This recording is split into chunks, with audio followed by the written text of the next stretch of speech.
Welcome to the electronic lab. We're going to talk about our final project, the voice amplifier.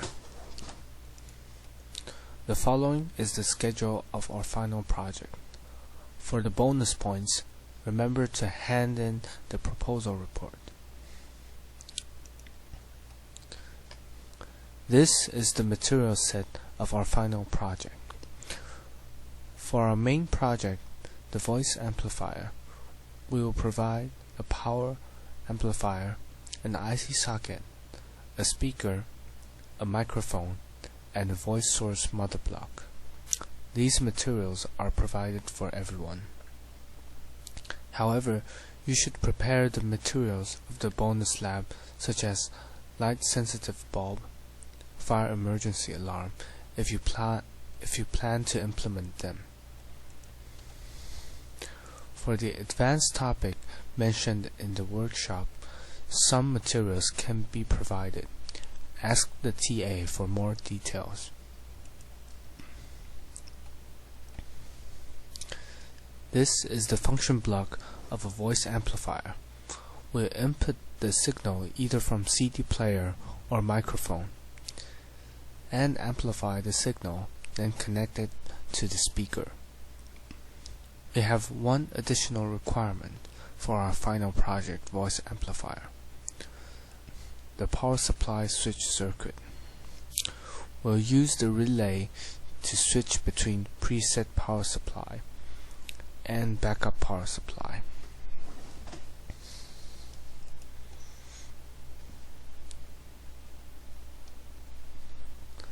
The following is the function block of the light-sensitive bulb and fire emergency alarm.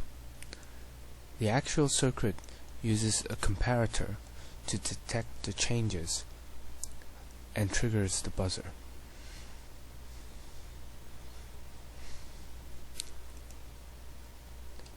Next, we'll talk about the requirement of our voice amplifier.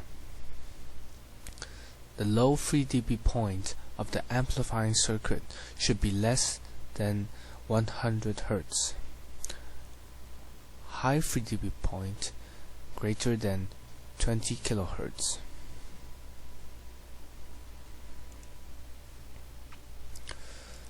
This requirement is based on the human hearing ability. Therefore, it is very natural and reasonable requirement. The volume should be controllable, and the range should be at least 20 dB. Use the midterm project as one of your power supply. And also, it should be working connecting to a MP3 player and works as a normal speaker. The speaker can only use passive speakers and no echo for noises.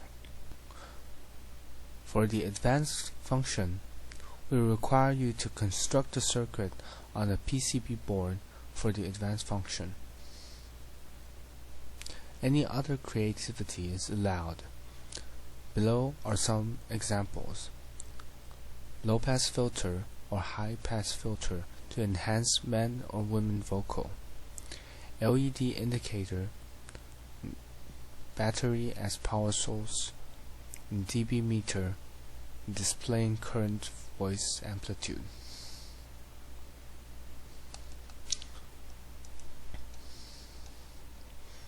The requirements of light-sensitive bulb and fire emergency alarm is as follows. Read them by yourself.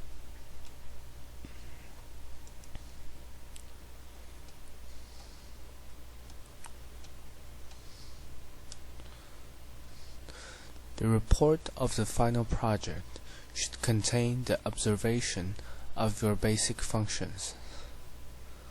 Does the circuit contains a working microphone? Can the circuit play other voice source? And can we control the volume and record its range? The low 3 dB point and the high 3 dB point. The characteristic of the voice. And can the circuit switch between power sources? can the circuit connect to large speaker.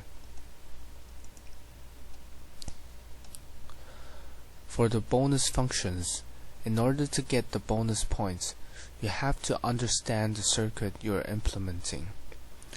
The report should contain this description of the bonus function. How does the function work? The detail of the circuit, and the verification of the function. We don't require the bonus circuit to be constructed on the PCB board. You could construct it on the breadboard. This is a simple schematic for the voice amplifier design. This component, if it is not plugged in, then the internal configuration will connect the 10TS pin with the 2T pin, therefore connecting the microphone to the amplifier circuit. When it is plugged in, then the 2T will be connected to the audio line plugged in, either L or R.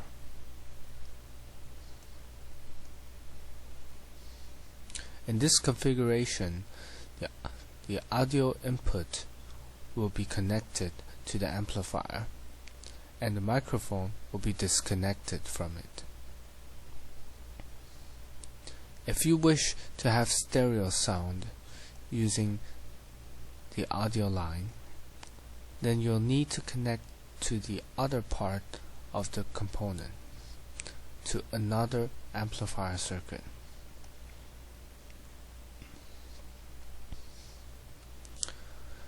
The microphone we'll use in the design may be like this. Notice that the ground should be connected to the outer shell.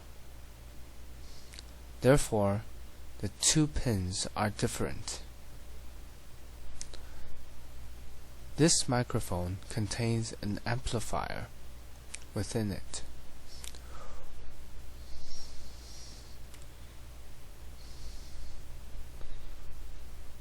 Therefore, it is easier to implement with this microphone.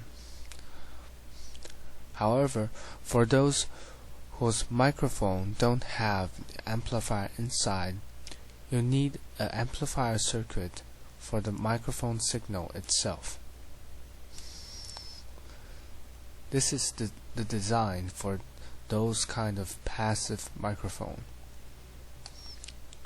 while this part is the amplifying for the microphone signal.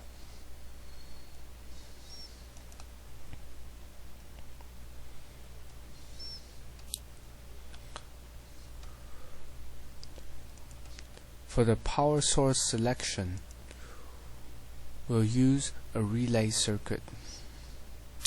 The figure in the left is a typical relay component. While these two pins doesn't have voltage difference, the pin will connect to the upper part of the circuit. But when these two pins have voltage difference larger than 8 volt, then the magnetic field created by this will attract the pin and connect it to the lower part of the circuit, thus creating a switching effect. The relay component we're using in this lab is packaged in DIP, but still works in the same way.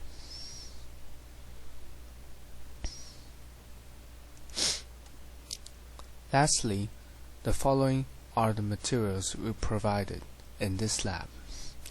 You have to buy new ones by yourself if you broke them accidentally, so be careful, especially the LM386, which is easy to burn.